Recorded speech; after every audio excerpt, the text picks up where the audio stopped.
Más Noticias Caracol con Jorge Alfredo Vargas, Ricardo Orrego y María Lucía Fernández.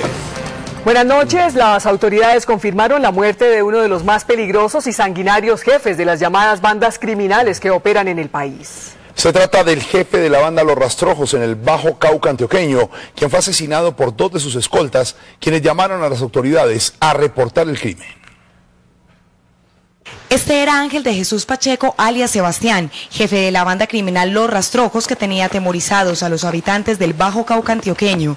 El cuerpo sin vida del delincuente fue hallado en zona rural del municipio de Cáceres, informó la policía. Ángel de Jesús Pacheco Chansí era el que lideraba la banda criminal de Los Rastrojos en el Bajo Cauca. Este fue la mano derecha de alias Macaco, también perteneció al bloque central Bolívar. Después de su desmovilización pasó a la banda criminal de los Paisas por desavenencias con estos, asumió el control de la banda criminal de Los Rastrojos. Según fuentes oficiales, alias Sebastián fue asesinado por sus propios hombres en medio de una discusión. Ellos mismos fueron quienes alertaron a la policía para pedir seguridad por sus vidas. Sabemos de la muerte de él a través de 2 bandidos que lo cuidaban, quienes llaman en la madrugada del día de hoy al 123 del departamento de policía de Sucre manifestando que lo habían asesinado. Alias Sebastián era el hombre más buscado por las autoridades en el Bajo Cauca por sus numerosos delitos. Por su captura, las autoridades ofrecían 250 millones de pesos de recompensa. Tiene varias órdenes de captura, 4, por los delitos de homicidio simple y colectivo, en narcotráfico, extorsión, secuestro. Este es el principal sindicado de los 10 muertos que encontramos este año en el Bajo Cauca. El cuerpo de alias Sebastián fue trasladado por el ejército a Montería, donde las autoridades adelantan la investigación del caso. Recientemente las llamadas bandas criminales anunciaron a través del obispo de Montería, Monseñor Julio César Vidal, su disposición de someterse a la justicia. Noticias Caracol hizo una radiografía de estas tenebrosas organizaciones que se disputan a sangre y fuego el control y las rutas del narcotráfico en varias regiones del país. Según el director de la Policía General Óscar Naranjo, en Colombia hay 7 bandas criminales BACRIM plenamente identificadas. Al interior de estas bandas uno encuentra una mezcla explosiva de delincuentes comunes, de narcotraficantes, de paramilitares que nunca se desmovilizaron o de algunos mandos medios del antiguo paramilitarismo que se quedaron delinquiendo con esas bandas criminales. La tenebrosa lista la encabezan Los Rastrojos, que nacieron del aparato sicarial del asesinado narcotraficante Wilber Varela, alias Jabón. Tiene 800 hombres y opera en Nariño, Cauca, Valle, norte de Santander, sur de Córdoba y el Bajo Cauca antioqueño. Sus jefes son los hermanos Javier Antonio y Luis Enrique Calle Serna, más conocidos como los hermanos Comba. La ERPAC, Ejército Revolucionario Popular Antisubversivo de Colombia, creado por el abatido jefe paramilitar Pedro Olivero Guerrero, alias Cuchillo. Tiene 600 hombres y opera en Meta, Bichada y Guaviare. Al mando está el señalado narcotraficante Daniel Barrera, alias El Loco Barrera, y José López Montero, alias Caracho. Los Urabeños, fundada por el capturado narcoparamilitar Daniel Rendón Herrera, alias Don Mario. Tiene 400 hombres y opera en el Urabá antioqueño, Córdoba y norte de Santander. Al mando están los hermanos Darío y Mauricio Úsuga David. El segundo al mando es el desmovilizado paramilitar Roberto Vargas Gutiérrez, alias Gavilán, acusado de ordenar el crimen de los estudiantes Mateo Matamala y Margarita Gómez. Los Paisas nacieron del aparato criminal del extraditado jefe paramilitar Diego Fernando Murillo, alias Don Berna. Tiene 60 hombres y opera en Antioquia. Al mando está Maximiliano Bonilla, alias Valenciano. Renacer tiene 70 hombres, opera en el sur del Chocó. Al frente de esta organización está José María Negrete, alias Raúl. Los Machos nacieron de la estructura sicarial del extraditado narcotraficante Diego León Montoya, alias Don Diego. Tiene 30 hombres y opera en Roldanillo, Zarzal y La Unión, el norte del valle. No tiene jefe visible, pues su comandante Hilber Nover Urdinola Perea, alias Don H, se sometió recientemente a la justicia. Alta Guajira tiene 40 hombres, opera en Uribia y Maicao, en La Guajira. Su jefe, alias Walter, fue asesinado en Barranquilla. La policía de Pereira detuvo a 4 integrantes de una familia señalados de robar elementos de valor en almacenes de cadena y de utilizar a un menor para despistar la seguridad. Los ladrones fueron descubiertos por cámaras de seguridad. Las cámaras de seguridad de un reconocido centro comercial de Pereira dejaron al descubierto la manera como una pareja de esposos, en compañía de sus hijas de 25 y 18 años y una nieta de 2 años de edad, evadían el control de los establecimientos para cometer los hurtos. Una vez retiraron el dispositivo, las mujeres camuflaban los elementos robados en fajas adheridas a su cuerpo. Estas señoras se apropiaban de elementos, le entregaban al padre de ellas, porque era una familia, un señor de 50 años, quien utilizando una bebé de brazos, cubría en el momento que él, con un dispositivo, retiraba el botón de seguridad. Según la policía, la familia procedente del Tolima viajaba por todo el país buscando especialmente almacenes de ropa y juguetería. Después de cometer sus ilícitos, los hurtos, se desplazan a otra ciudad donde no van a reconocerlos, lógicamente, porque permanecerían diariamente en un establecimiento comercial de esto y serían pues fácilmente detectados por los vigilantes y supervisores de seguridad. La menor de edad que utilizaban para cometer el ilícito se encuentra bajo la protección de bienestar familiar. La policía reveló hoy el video del frustrado asalto al centro comercial Avenida Chile en Bogotá. Observen cómo los 7 delincuentes ingresan armados por una de las puertas principales. Llegan más adelante al ascensor y suben al segundo piso. Allí intentan ingresar a una oficina y al ver que no pueden hacerlo toman nuevamente el ascensor y regresan al primer piso. Luego entran a esta cabina donde amordazan a 2 vigilantes. Mientras esto ocurría, otro de los celadores logró escapar y dar aviso a las autoridades que capturaron a los 7 delincuentes. Más de 10.000 millones de pesos estuvieron a punto de quedar en manos de la banda. La Fiscalía imputará cargos y solicitará medida de aseguramiento contra otros 3 altos exfuncionarios por el escándalo del programa Agro Ingreso Seguro.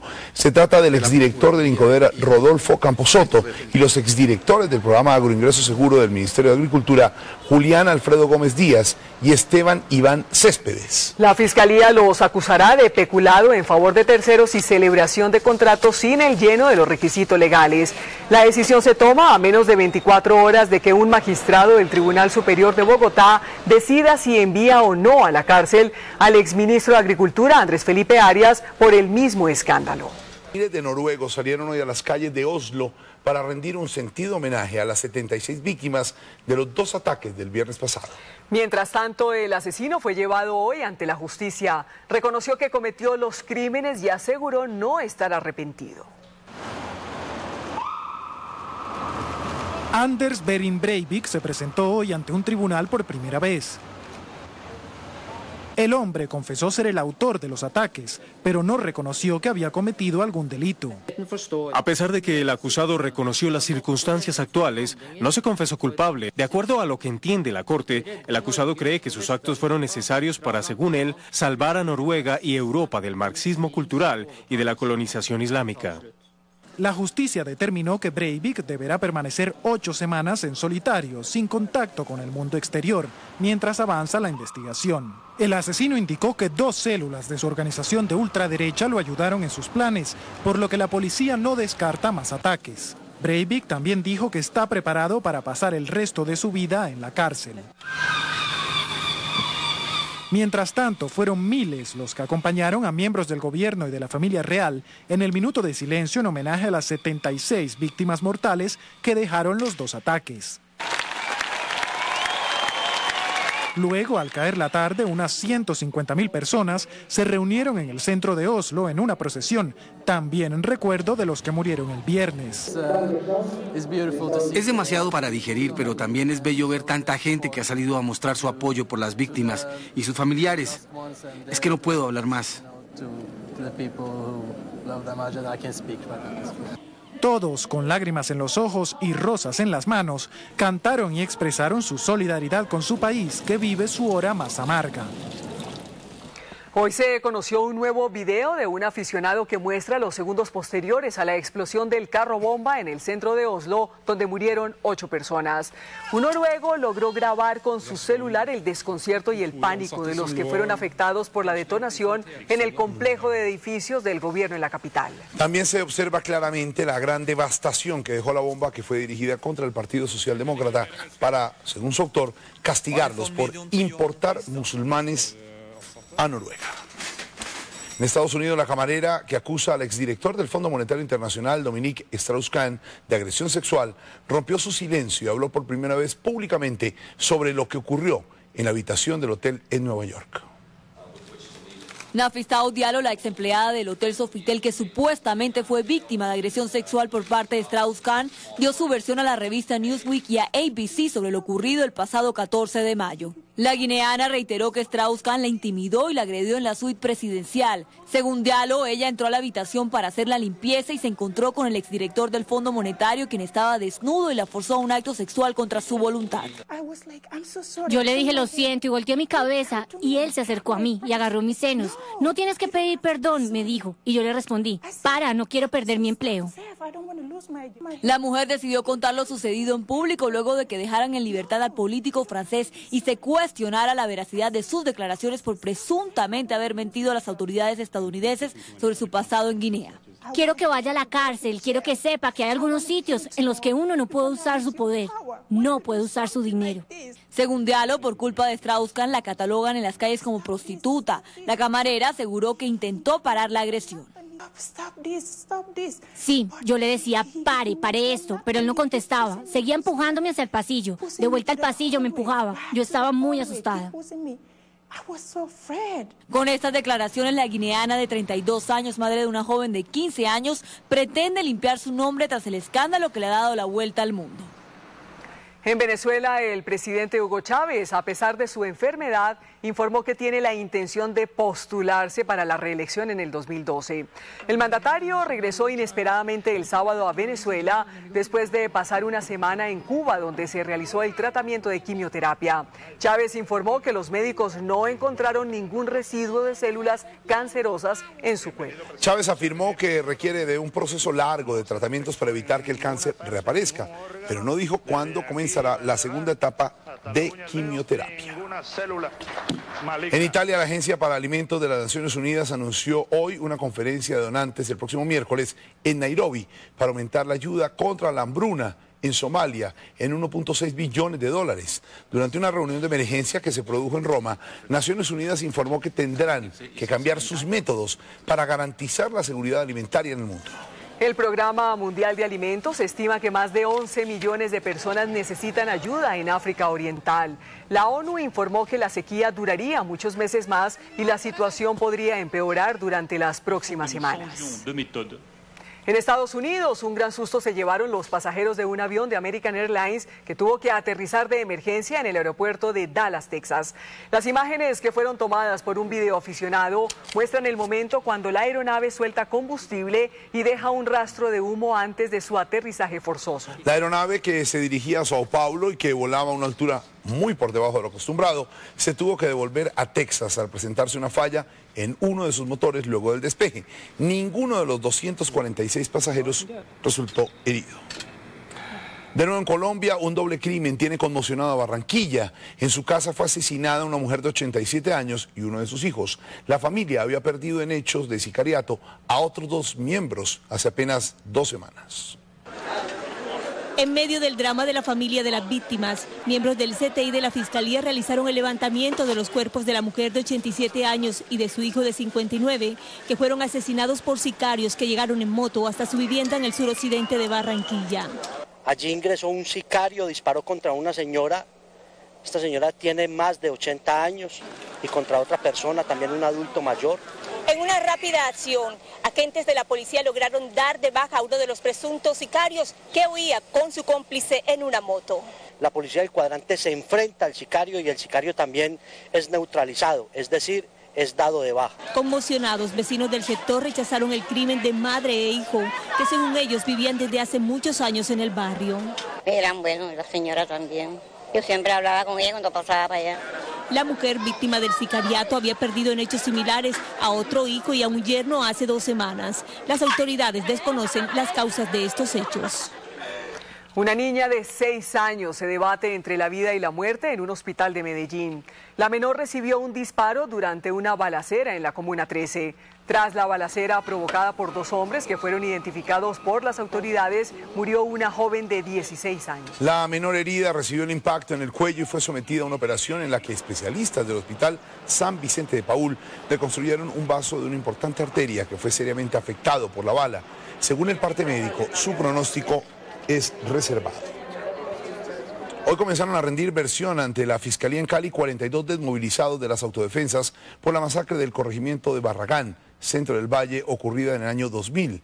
Familiares de las 12 personas que perdieron la vida por esa incursión paramilitar acudieron a la audiencia que busca esclarecer los hechos y atribuir responsabilidades y sanciones. Se espera que durante los próximos 4 días este grupo de desmovilizados revele detalles sobre quién ordenó la masacre, una de las más graves ocurridas en ese departamento. Las crónicas Caracol nos llevan esta semana de recorrido por el suroriente de Colombia en una serie denominada Los silencios del despeje, el Caguán 10 años después. Pues estuvimos en el corazón de lo que fue la antigua zona de distensión, un territorio del tamaño de Suiza, conformado por los municipios de La Uribe, Mesetas, Vista Hermosa y La Macarena en el departamento del Meta y San Vicente del Caguán en el departamento del Caquetá. Pues Carlos Julio Betancourt nos muestra lo que quedó del último intento de paz en el que el país creyó.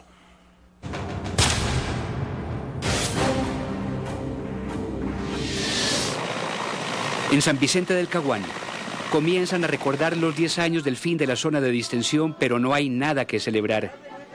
En algunos rincones del pueblo, la memoria fluye abiertamente, pero el silencio y los temores acompañan los recuerdos de la mayoría de la gente de este pueblo de casi 35.000 habitantes en su casco urbano. Corría el año de 1998. En ese entonces, las FARC tenían arrinconados al país y a sus fuerzas militares.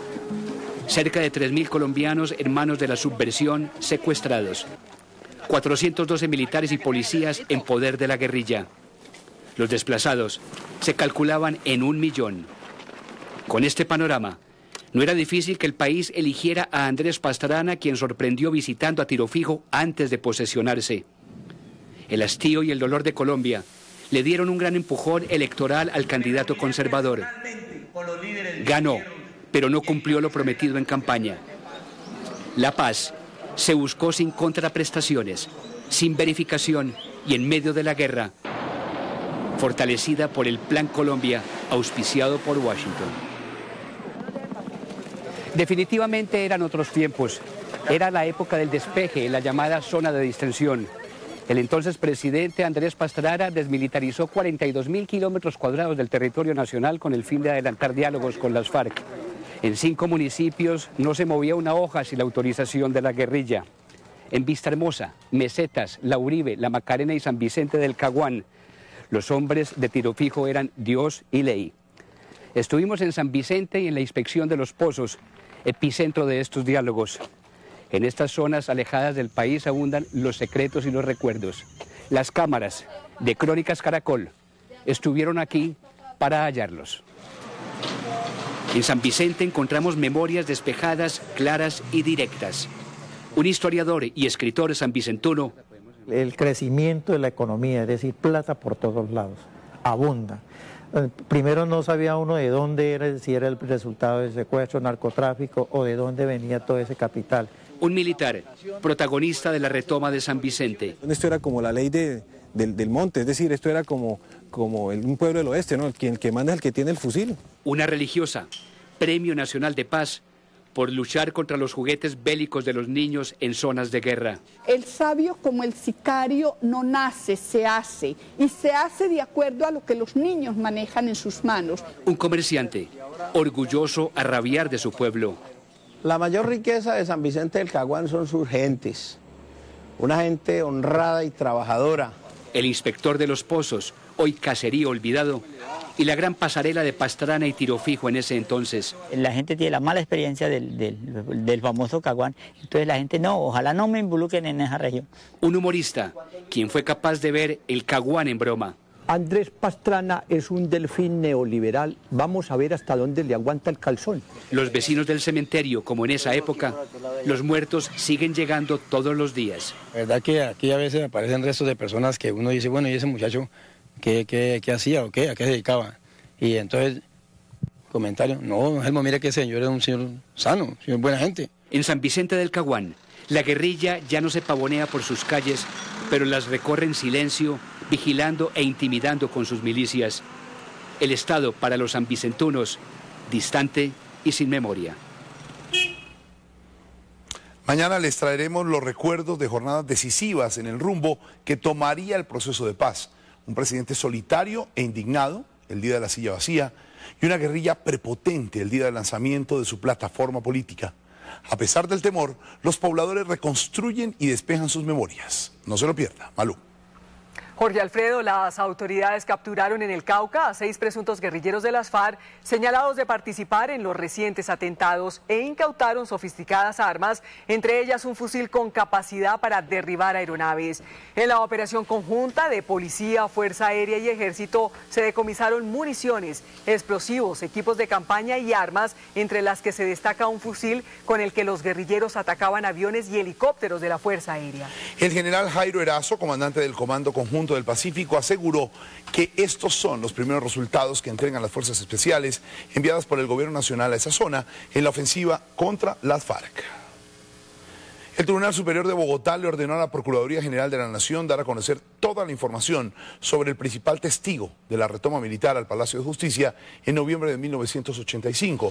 La petición fue hecha por la exfiscal delegada Ángela María Buitrago, quien pidió los datos del testigo Edgar Villamizar, quien declaró ante la Fiscalía contra el coronel retirado Alfonso Plazas Vega. El magistrado Luis Fernando Ramírez ordenó la entrega de la información al Ministerio Público, que había ordenado abrir una investigación contra el exfuncionario por la supuesta utilización de un falso testigo en ese proceso.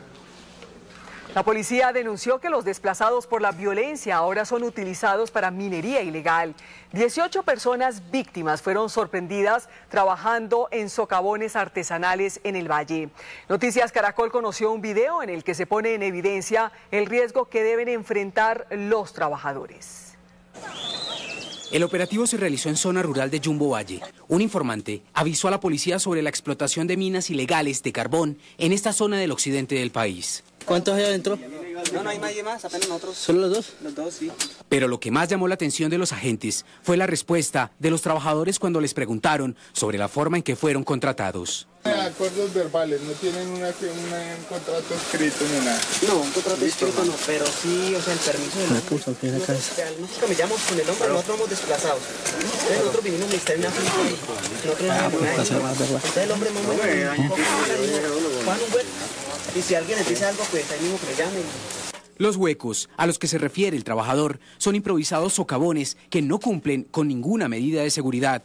De acuerdo con los agentes, ellos deben bajar cerca de 700 metros en busca del carbón y el riesgo corre por cuenta de los mismos desplazados. 18 personas fueron capturadas por trabajar en estos yacimientos no autorizados. La segunda fase de la investigación continuará en las próximas horas con el fin de ubicar a los empresarios que están aprovechando la vulnerabilidad de los desplazados para contratarlos ilegalmente. Las autoridades ecuatorianas encontraron a un joven colombiano que había ido a pasear ese país y que su familia había reportado como desaparecido desde hace una semana. El estudiante universitario permanece ahora en un hospital de Guayaquil. Se investiga si fue víctima de un robo. Oscar Núñez, hermano de Miguel Ángel Núñez, recibió la noticia de que las autoridades ecuatorianas encontraron a su hermano por parte de la cónsul en ese país, Gloria Elsa León. La cónsul de Colombia en Guayaquil me acaba de llamar a informarme que ya apareció, mi hermano apareció en el hospital de Guayaquil, intoxicado por una sustancia que no se sabe qué. Miguel Ángel estaba de vacaciones con unos compañeros de la universidad por el vecino país de Ecuador y la última vez que se supo de él fue el pasado 17 de julio en las playas de Montañita, Ecuador. Las autoridades ahora investigan qué le pudo haber pasado al joven en su viaje por tierra de regreso a Colombia. Apareció sin zapatos, sin equipaje, sin dinero y lo encontraron como en la calle muy aletargado. Pues hay dos versiones, el médico dice que una puede ser un trago adulterado, la segunda es que le dieron escopolamina en alguna parte del camino de entre Santa Elena y Guayaquil. Ahora el joven permanece en un hospital de Guayaquil mientras se le realizan exámenes médicos para determinar con qué sustancia fue intoxicado. Nos dice que las autoridades médicas en Guayaquil lo han atendido muy bien, que Miguel está fuera de peligro. La familia del joven viajará en las próximas horas a Guayaquil para reencontrarse con Miguel Ángel y traerlo de regreso a Colombia. El presidente de la Cámara, Simón Gaviria, denunció que quisieron meterle un gol en 2 millonarias licitaciones en la entidad. El congresista aseguró ante la Procuraduría que el destituido director administrativo de la Cámara estaba a cargo del proceso. El 22 de julio, 2 días después de posesionarse como presidente de la Cámara, Simón Gaviria encontró estas 2 licitaciones, una para la compra de tiquetes y la otra para el servicio de aseo. Las 2 sumaban 7.000 millones de pesos. Los millonarios contratos estaban listos para adjudicar ese mismo día. Sospechosamente, coincidían con el cambio de presidencia. Llegábamos el 21 de julio y querían adjudicar al siguiente día. Nosotros también recibimos una queja por parte de nuestros oferentes. Nosotros tomamos la decisión de suspenderlas hasta el día miércoles. Gaviria señaló quién está detrás de las millonarias licitaciones. El director administrativo es la persona encargada de esos temas. No es competencia del presidente de la Cámara. Se trata de Jairo Jaramillo, quien fue destituido por el Ministerio Público y está a la espera de una apelación. El director administrativo fue sancionado en primera instancia por parte de la Procuraduría y está en apelación su segunda instancia. A esta hora la Procuraduría adelanta una inspección a la licitación para establecer si hubo inconsistencias.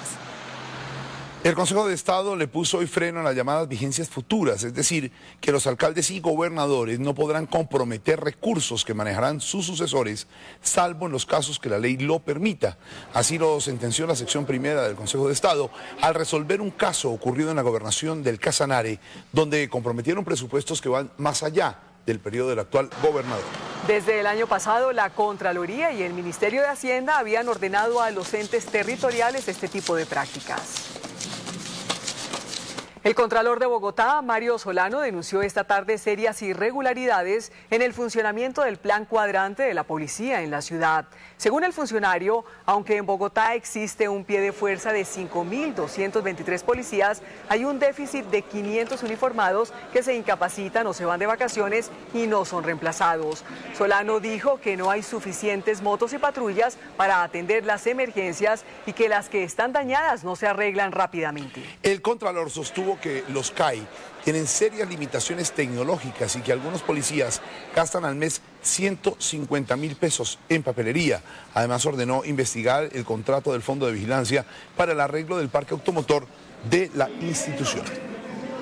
El Auditor General de la República, Jaime Ardila Barrera, denunció hoy la existencia de miles de contratos celebrados por alcaldes y gobernadores con fundaciones, cooperativas y otras instituciones que no llenaban los requisitos. El funcionario le pidió al Procurador General que investigue dichos contratos. Se trata de una modalidad en la que alcaldes y gobernadores contrataron de manera directa con fundaciones, cooperativas, corporaciones o universidades sin licitación y sin revisar que cumplieran su objeto social. Lo que criticamos es que el objeto de estas instituciones es muy variada a la hora de contratar. Entonces contratan construcciones de vías, contratan suministros, contratan compras de motos, contratan una serie muy variada. Además hay concentración de contratos y puso como ejemplo el caso de Antioquia. Como por ejemplo la Cooperativa de Hospitales de Antioquia, 720 contratos. La Fundación Bienestar Global de Medellín con 129 contratos. Los convenios con Alma Maters, que son 13. Pero advirtió que esta práctica es generalizada en el país. Estamos hablando de más de 23.000 contratos por una cifra de 4.4 billones de pesos. En pocos días el auditor destapará un nuevo escándalo sobre la reciente contratación por parte de alcaldes y gobernadores de 800 y hasta más funcionarios en un solo día, poco antes de que empezara a regir la Ley de Garantías. El ex senador Gustavo Petro criticó lo que calificó como pocos avances en las investigaciones de la Fiscalía General de la Nación sobre el carrusel de las contrataciones en Bogotá. Petro, testigo dentro del proceso de pérdida de investidura del senador Iván Moreno Rojas, también señaló que no hay medidas reales contra los miembros del cartel de la contratación, según él, empresarios que se beneficiaron de manera ilícita de los dineros del Distrito Capital. Aseguró que la Corte Suprema de Justicia tiene suficientes elementos para iniciar procesos contra otros congresistas diferentes a Iván Moreno y Germán Olano. La Fiscalía ya debería tener una investigación sobre el cartel de la contratación a nivel nacional. Ni siquiera la confesión de los NULE existe sobre este particular. En la Fiscalía hay un atraso enorme en materia de esta investigación, al contrario de lo que hubiéramos previsto, que era que se adelantaran las investigaciones, se han dedicado a cambiar los fiscales, lo que perturba enormemente cualquier actividad investigativa. Un soldado profesional murió y 2 más resultaron heridos esta tarde en el Tarra, norte de Santander, durante un ataque con explosivos lanzado por el ELN a tropas del ejército. Los heridos son atendidos a esta hora en Cúcuta. Otros hechos del día en Noticias Caracol. Un niño de 6 años murió ahogado en esta piscina en una finca en Tuluá, Valle del Cauca. Según la policía, el menor fue descuidado por sus padres que realizaban un paseo familiar al lugar. Gravemente herido fue trasladado a Florencia, Caquetá, un niño de 12 años que recibió un disparo de escopeta hecho por su hermano de 10 años cuando jugaban en una casa rural del municipio de Solano. La Fuerza Aérea trasladó al niño en un intento por salvarle la vida. La policía capturó en Yopal, Casanare, a uno de los delincuentes más buscados por las autoridades en el centro del país y por quien ofrecían una recompensa de 10 millones de pesos. Se trata de Dagoberto Mora Muñetón, alias Dago, quien está señalado de cometer más de 10 asesinatos y de comercializar drogas en Cundinamarca. Durante más de media hora, un hombre que estaba detenido amenazó con suicidarse utilizando un vidrio, como lo muestra este video aficionado. El sujeto intentó fugarse al salir de la fiscalía y rompió una puerta de vidrio. La policía lo neutralizó finalmente. Decenas de propietarios y trabajadores de cigarrerías y billares protestaron por varias horas frente a la alcaldía de Bogotá, exigiendo que la administración replantee el decreto 263 que prohíbe la venta de licor en este tipo de establecimientos de 11 de la noche a 10 de la mañana. Señalan que sus negocios han quebrado y que han tenido que despedir a cientos de trabajadores desde que empezó a regir esta medida. En un gigantesco operativo, la policía de Cundinamarca capturó a 78 hombres indicados de múltiples delitos. Entre los detenidos se encuentran 12 integrantes de una banda dedicada al hurto de motos y carros que después de ser desvalijados vendía las partes a establecimientos comerciales de Bogotá. Por primera vez, 600 patrulleras de la policía fueron capacitadas en defensa personal y atención prehospitalaria con el fin de prestar vigilancia y atención a los asistentes al Mundial Sub-20 en Medellín. Ellas integrarán el primer anillo de seguridad. Con una demostración de defensa personal, estas mujeres entraron a ser parte fundamental de la seguridad del Mundial Sub-20 en Medellín. Son 600 mujeres que en estos momentos se están graduando en defensa personal con la Liga de Taekwondo y en atención prehospitalaria con la Universidad de Antioquia. Colaborar a todos los ciudadanos, ojalá no pase ningún accidente, ojalá no ocurra nada malo, pero en caso tal de que ocurra, pues gracias a Dios ya tenemos la experiencia y la posibilidad de atender a cualquiera y salvar vidas. Fueron 3 meses de capacitación y se graduaron como la primera generación de mujeres en Colombia que brindarán apoyo en auxilio hospitalario y defensa personal. Es primera vez que se hace y creo que cada sede ha hecho ese esfuerzo. El caso de Medellín, hace 3 meses nos estamos capacitando realmente para asumir esta responsabilidad. Medellín es la primera ciudad que incluye un importante número de mujeres ya capacitadas en diferentes disciplinas para la seguridad del Mundial. El candidato a la alcaldía de Bogotá, Carlos Fernando Galán, lanzó hoy su programa de gobierno. Su propuesta gira en torno a la construcción de un metro que atravesará la avenida Caracas y la autopista norte desde la Escuela de Artillería hasta la calle 196. Galán propone también el uso masivo de la bicicleta y la construcción de cable metros en las localidades de Ciudad Bolívar, San Cristóbal y Usme. Además, la construcción de un tranvía por la carrera 7ª. La economía colombiana fue hoy noticia mundial por la adquisición por parte del Grupo Sura de un alto porcentaje del banco holandés ING. A través de un comunicado, la entidad holandesa reveló que vendió a la empresa colombiana sus filiales latinoamericanas de seguros, pensiones e inversiones por cerca de 3.854 millones de dólares. La transacción incluye los negocios de la empresa en Chile, Colombia, Perú, México y Uruguay. El negocio es el más grande realizado por una empresa colombiana en los últimos años.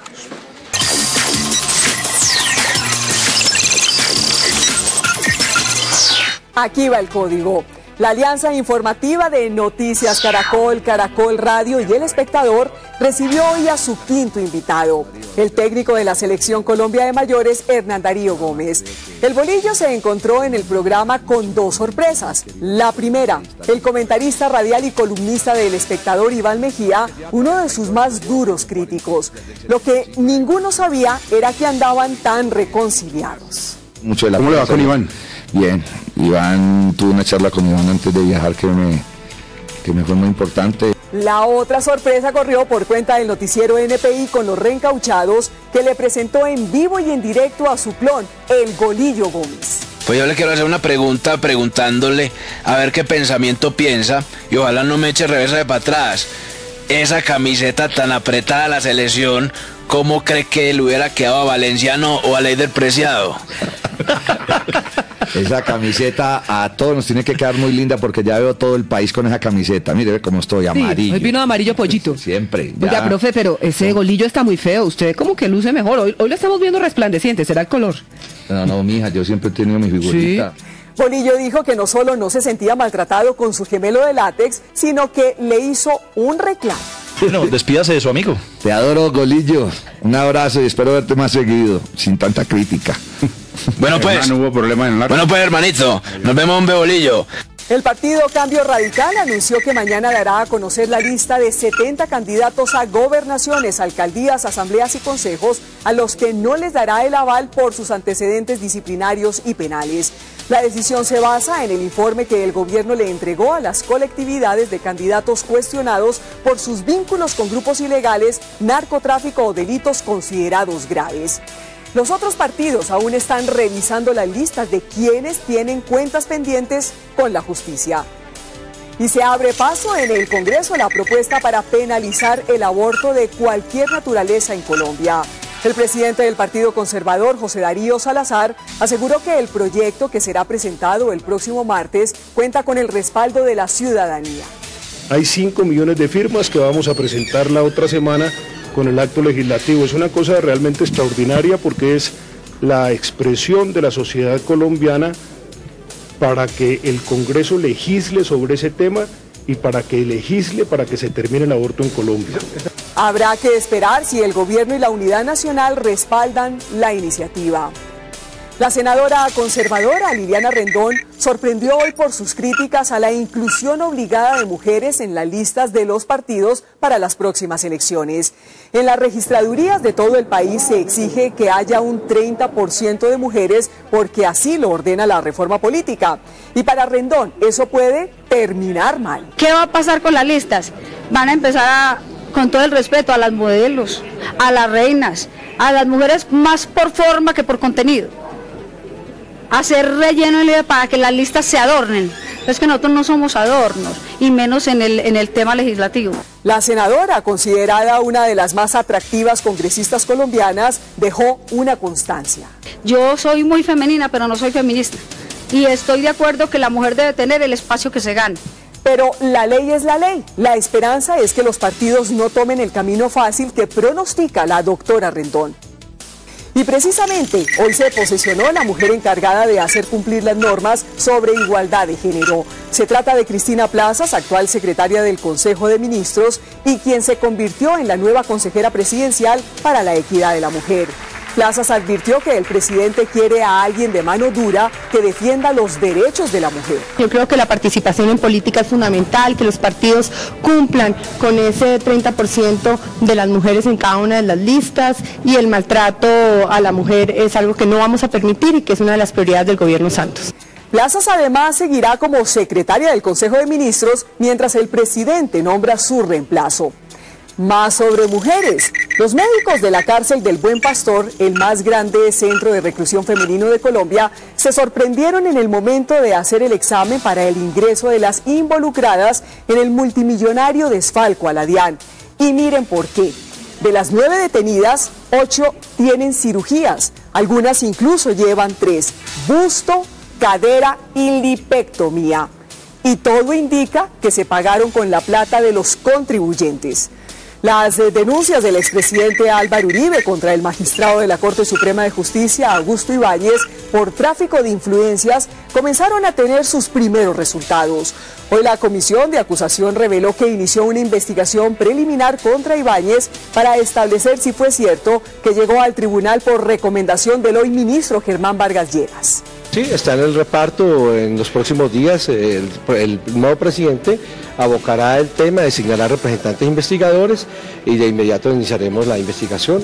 Un despliegue de antipatía hizo hoy el músico argentino Miguel Mateos antes de empezar una entrevista con Gustavo Gómez para El Radar. El veterano rockero se molestó mucho con la locación elegida para el diálogo y en un tono bastante altanero dijo que no haría la entrevista. Gustavo muy respetuosamente prefirió cancelar la grabación para no exponerse ni exponer a las personas de la disquera ni al público a un desplante mayor. Qué lástima, porque en El Radar querían que los colombianos se acordaran de un músico exitoso en otros tiempos. Y se está cargando el último código. Juan Valdez se convirtió en la marca con mayor número de seguidores en Facebook en Colombia. Juan Valdez ya tiene más de 1 millón de amigos en la red social. A esto se suma que la marca está presente en más de 9 países con sus productos y sus tiendas y se consolida ahora como una de las grandes en el mundo digital también.